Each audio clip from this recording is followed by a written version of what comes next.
That Gon reached a level of Nen and monstrous strength you already know, right? But now what you don't know is that Kite can repeat and even improve this feat, but only with his Nen, since his body is that of a chimera ant. Want to understand all of this? Come with me and quickly subscribe to the channel, leave your like, and turn on the notification bell. When we talk about Gon Freaks in the darkest moment of his journey, we are not just facing a boy who fought beyond his limits, but a phenomenon almost impossible to understand within human logic and even within the logic of Nen. Gon, in his fight against Neferpitu, didn't just unleash power, he renounced his very future in exchange for a devastating present. His act was not just any transformation, but the materialization of an oath so absolute that his body was dragged into premature maturity, forced to become what he would only be many years later had he followed the natural path of training and evolution. In that moment, Gon showed that Nen is not limited to what one learns with patience and discipline, but also responds to the intentions and convictions of the user. Kurapaka, for example, demonstrated how a restriction can transform his strength. By limiting his chains to exclusive use against the members of the Phantom Troop, he elevated his abilities to an almost divine level against those specific enemies. This is the logic of the system. The more restricted the condition, the greater the power achieved. Gon, however, took this to an unprecedented extreme. He didn't establish a technical condition, but an existential vow. He gave up his entire tomorrow, any chance of continuing to evolve, to obtain in a single moment what he believed he needed. This type of sacrifice shows how malleable and at the same time cruel Nen can be. Gon gained monstrous power, capable of destroying Pitu without leaving room for doubt, but the price was losing his very essence as a Nen user, entering a state in which his body could no longer withstand aura and his life stood on the brink of extinction. What Gon achieved was the fulfillment of a personal promise to avenge Kite, who for him was a symbol of respect, friendship, and even inspiration. What he lost was almost everything that gave meaning to his path as a hunter. No wonder when Gon awakens and realizes the gravity of his actions, the psychological impact is as strong as the physical, because he discovers that his decision distanced him not only from the fight, but also from the continuation of his own growth. This leads us to the central question: would it be possible to reproduce Gon's feat with Nen alone, without forcing his body to mature artificially? Everything suggests yes, although in a different way. Nen responds to extreme intentions, and if someone had sufficient conviction, they could establish a brutal restriction condition that resulted in equivalent power.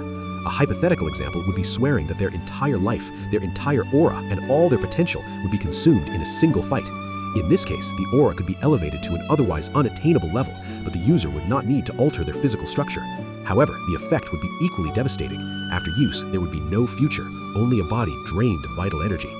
What Gon did instinctively and desperately was unite the body with Nen in this process, something that makes his feat even more unique, because he didn't just manipulate energy, but dragged his own biology to accompany the intensity of the aura.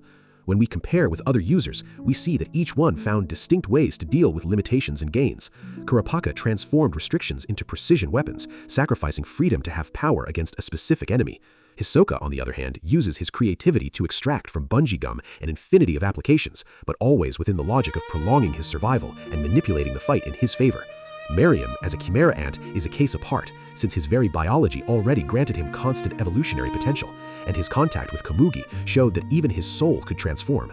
What differentiates Gon from all of them is the absolute absence of calculation. While Kurapaka measures risks, Gon gave everything without caring about the after. This point is what leads us to reflect on Kite. Upon being reborn in the body of a chimera ant, Kite carries with him a structure different from any human. He is at the same time heir of his human consciousness and bearer of the adaptive biology of ants. This means that his body is no longer bound to the natural limits of humanity. Chimera ants can evolve, adapt, and even transform their forms according to intense stimuli. Within this logic, Kite could indeed achieve something similar to what Gon did, but in a less self-destructive way. His hybrid body could withstand a greater Nen load and even alter itself physically without it leading to immediate collapse. While Gon was consumed by his choice, Kite could perhaps use Nen as a catalyst for his ant biology, evolving without losing everything in the process. This does not mean it would be easy or free. To reach this level, Kite would have to accept an equally severe restriction, perhaps giving up part of his essence, memories, or even limiting his use of aura under specific circumstances. Still, his hybrid condition would give him a greater margin of safety than that of a pure human. The ant body accepts mutations, accepts abrupt growth, accepts evolution as part of its nature. Gon did something against the natural order, forcing an impossible maturation. Kite, on the other hand, could use this natural order in his favor, transforming not into a sacrifice, but into a process of evolution. However, there is a detail that makes Gon's situation incomparable. What gave strength to his act was the emotional weight behind the promise.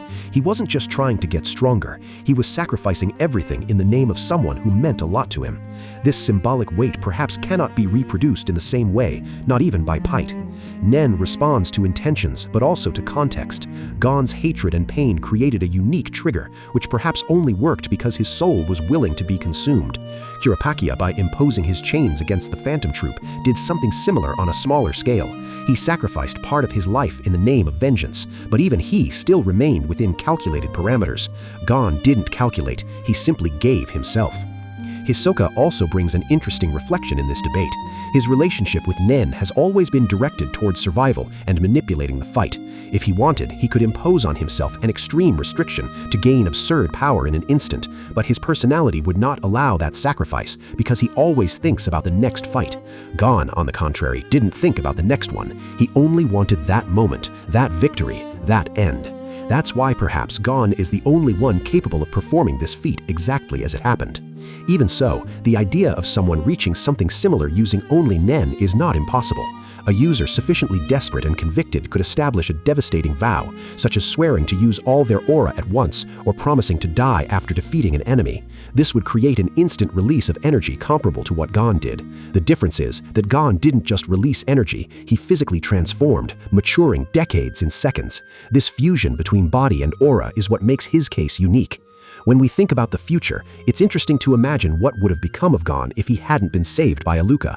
He probably would have died, but if he had somehow survived, his body would never have been the same again. This shows how unsustainable his act was.